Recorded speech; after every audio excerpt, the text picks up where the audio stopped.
Hey there, happy day. Sharon Horn-Elsham here, also known as Pajama Grandma. Getting so excited about the live challenge workshop starting on Monday. Woohoo! I was actually working on some things online yesterday that probably should have done a month ago, but I haven't, and I'm not going to make any excuses. I just haven't done it yet. So I'm working on those. I'm working on some what's called email sequences and things to take these 20 lessons and put them in a sequence so that I can share them more readily and people can find them more easily. It's all about finding ways to make my customers' experience better. But that's not what today is about. Today is day 4. 4 more days to the live challenge workshop, and I am going through the 20 top business lessons, that just brainstorm list of the 20 biggest lessons that I've learned in business and pretty much in life, because our businesses that we create, our jobs, our careers we have, they definitely parallel our lives. So today, and again, they're not in any order because I just brainstormed the list, and I would have to have thought much longer and harder about each thing, and then I probably would have had 1,000 things on the list as I was thinking about them more clearly to try to prioritize them. So to me, it just made more sense to, hey, what's the top 20 things I've learned? And this is my list, and it's based on my 47 years of experience. Your experiences might be very different. Today, for example, my 4th biggest lesson is about root cause, finding the root cause of a problem before I focus on solutions, right? So often in my past, I focused on the symptoms of the problem, and I was looking for solutions to each of those symptoms. I'll use an example of a physical illness. I could use a business example next if that helps, but for right now, I was really, really sick in my 20s, and sick to the point of being bedridden. And during that situation, for a long time, way longer than I like to admit, like 3 years, I was focused on the symptoms and what was wrong, because I was going through the traditional medical system, and of course our medical system currently is focused on symptom control. And so back then, this was, in my 20s, 30, almost 40 years ago. That's really scary to admit, right? 30 years ago, 40 years ago, I was in my 20s. I was 20, 40 years ago exactly. So I was focusing on and thinking about and treating, and the doctors that I was going to, the different specialists, were treating the symptoms that I had. I had inflammation, I had kidney issues, I had vision issues, I had all kinds of systemic immune system challenges, and so they were treating the symptoms with different medications, but nobody could figure out what was really wrong with me. They couldn't figure out, and I didn't know the root cause. I didn't know what had triggered all of this in me and gotten it to be so bad that I couldn't function. And it wasn't until I started to look at and figure out what was the root cause of the problem, what was really the underlying thing, and we started to treat and fix that I got better, and I got out of bed and I could actually get back on with my life. And it's back then that I started to learn and really get interested in quality. And I was drawn to quality and engineering because it's scientific and engineering and fact-based, and it allowed me to really dig down to find out what is the base problem here. What is the real problem? The real problem is seldom, if ever, what we see and what we're feeling and experiencing, right? It's usually something much deeper than that. And if we don't get to the deep thing and solve that, all the little band-aids that we put on the surface, all the little symptoms that we think we fixed, will never really fix the core problem. And until we fix the core problem, the root cause thing that's really causing the problem, we're not going to get long-term actual fixes and solutions.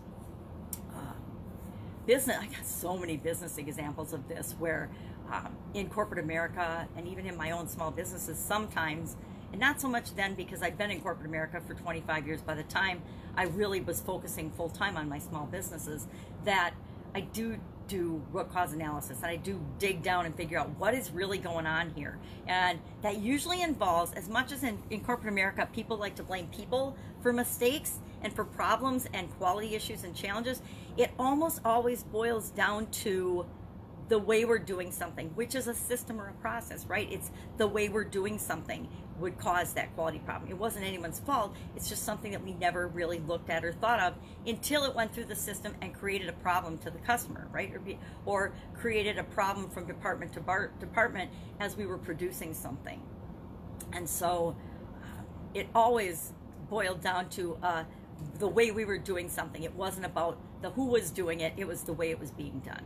A huge example of a graduation cake when I worked for a big industrial bakery. One of the customers got fruit flies in her daughter's graduation cake and was totally freaked out, and rightly so.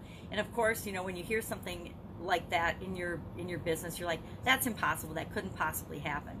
But knowing that anything is possible, I actually backtracked through our process, and I found that in our process, the way we were creating cakes, it actually could happen. It was possible, right?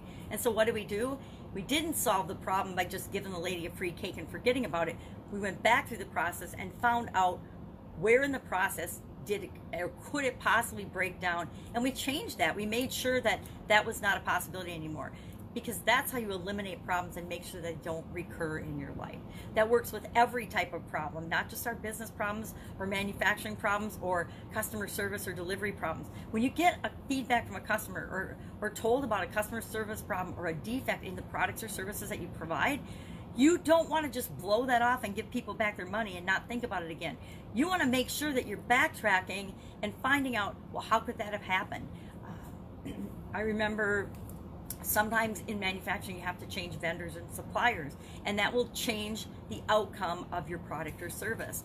It's really easy to see in physical businesses. It's a little harder to see in service businesses, but that's why it's even more important in a service type business like coaching or agencies or delivery, you know, any kind of service that you provide for people that isn't physical. It's even more important to listen to customer feedback and then track back the feedback and say, okay, is this really a problem? And sometimes it isn't. Sometimes it's just somebody's perception and they don't like you or your product or service, and that's okay because we're not for everybody. But a lot of the time there is some foundation to the feedback, and so you want to look at not blaming yourself or beating yourself up or feeling bad, but saying, okay, well, how might this have happened? How could this have happened? How and why does this person have this perception or this experience with my product or service? Bottom line, we want to find out what is the root, the foundational cause of a problem or a situation, and we want to go and look for solutions to that. Again, as soon as you know what the problem is, focus on solutions, not what the problem is or blaming or trying to understand why is this a problem, why did this happen, because you're not going to know. You just want to fix it. So once you identify the root cause of the problem, then stop focusing on the problem and 100% shift to focusing on solutions. And I say the best way to solve problems is to just get out a piece of paper or get on a flip chart or a whiteboard and just start brainstorming possibilities, because in that brainstorming will be the solution that you need or want. So that's one of my favorite ones. Obviously, I could talk about root cause analysis and about how to get to the heart of a problem probably for days. I'm sure I have talked about it for days. I'm sure in corporate America, I drove the other department heads crazy and other people in the organizations I work for crazy, hammering in the importance of really drilling down to finding what the problem is, not just putting little quick fixes and band-aids on it. Because I knew that, yeah, short term we could do that, and I could probably skate away and be at a different company, but that would just leave the company that I was at in worse position. And I always want to leave everybody and everything better for having come in contact with me, not ever worse. That's it. I would love to know if you have any questions about this particular lesson, root cause analysis. We will be talking about that further, probably not in the 5-day challenge, but if you do anything with me beyond that, or if you want to know more about that, you can go to our Thrive Challenge group, or I have another group and another page called Supersize Your Business, and in there, in the group, if you join the group, it's free to join, but you got to answer the questions, right? It's a Facebook group called Supersize Your Business, Supersize Business, and if anybody wants it, ask for the link below. But you can go there, and at the front of that, in the units section, there is I want to say 27-part, but I think it's longer than that, scavenger hunt that you can go through. The scavenger hunt, obviously I like scavenger hunts. You can go through the scavenger hunt, and it will walk you through everything you need to grow and build your business, any type of business, because it's foundationally the same for everybody, right? Even though we like to think we're all so different, good practices and success and a foundation of how the world works is and how you can create your world to work for you is the same. There's a scavenger hunt there, and in there is a a piece on root cause analysis and how to find the real problem in order to be solving the right problem. I don't know about you, but I've been in organizations and I've spent sometimes months and years solving the wrong problem, and that's even more painful than the ramifications of solving the wrong problem. All right, go out, make it an awesome day. I will be with you tomorrow with number 3 of our 20 top biggest lessons learned. And I'm going to invite you, as I have every day, to join the Live Challenge Workshop Monday, starting Monday. Woo! I'm pretty excited because it's such a fun workshop, and I know that it has the ability and it will change your life. If you join me for 5 days, you will not come out unscathed in a positive way. You will be changed because you will know that anything is possible for you and that you can face any challenge with confidence, knowing that you can help not only yourself but a lot of other people as well. All right, I'll put the link below. Have an amazing day. Don't forget to join us because we got some really cool prizes just for participating. All right, have an interesting day. If not awesome, just make it awesome.